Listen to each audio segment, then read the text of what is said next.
Halo Sobat IPO Hunter sekalian, selamat datang di Pejuang 10 Lot.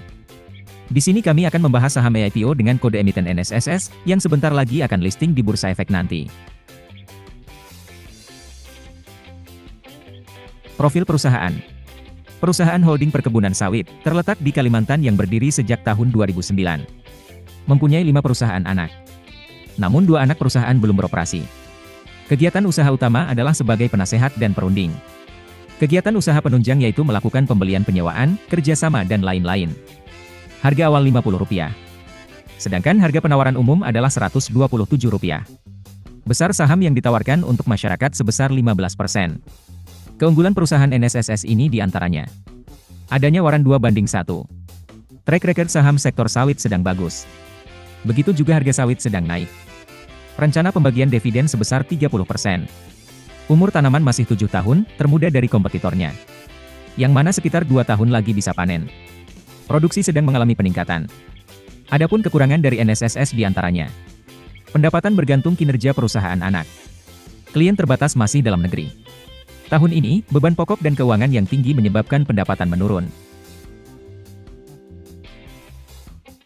Alokasi dana IPO.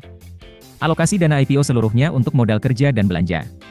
47% untuk anak perusahaan BSSU. 42% untuk BSP dan 11% untuk anak perusahaan PMM. Berikut adalah gambar letak perkebunan NSSS.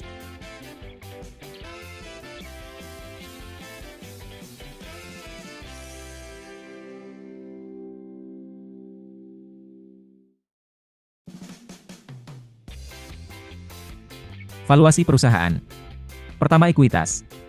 Jumlah ekuitas terakhir terhitung sekitar 600 miliar. Selalu mengalami peningkatan di setiap tahunnya. Selanjutnya pendapatan. Jumlah pendapatan terakhir 864 miliar. Selalu mengalami peningkatan di setiap tahunnya. Adapun laba bersih yang didapat di tahun ini sebesar 66 miliar. Mengalami kerugian di tahun 2019. Kemudian terus mengalami kenaikan dan turun lagi tahun ini. Selanjutnya, melihat EPS PBV dan PER, jika dibandingkan dengan tahun 2021, valuasi cuan tergolong bagus. Namun jika dibandingkan dengan kompetitornya sepertinya masih tergolong mahal.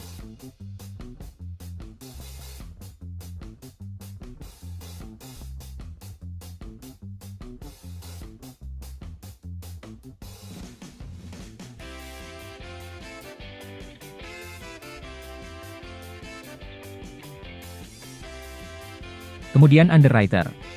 NSSS dikawal oleh 4 underwriter. Yaitu PT Mirai Aset Sekuritas Indonesia dengan kode broker YP, track record kurang bagus. PT Sucor Sekuritas dengan kode broker AS, track record standar. PT BRI Danareksa Sekuritas dengan kode broker OD, track record bagus. Dan PT Samuel Sekuritas Indonesia dengan kode broker IF, track record bagus.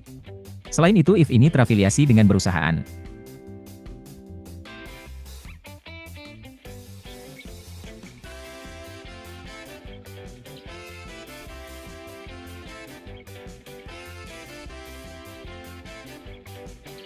Terakhir, kesimpulan kami. 1. Harga CPO dan juga sahamnya sedang bagus. Umur tanaman cukup bagus untuk investasi. Namun klien hanya dalam negeri. Laba perusahaan juga mengalami penurunan sebab tingginya beban pokok dan keuangan. Alokasi dana IPO cukup bagus.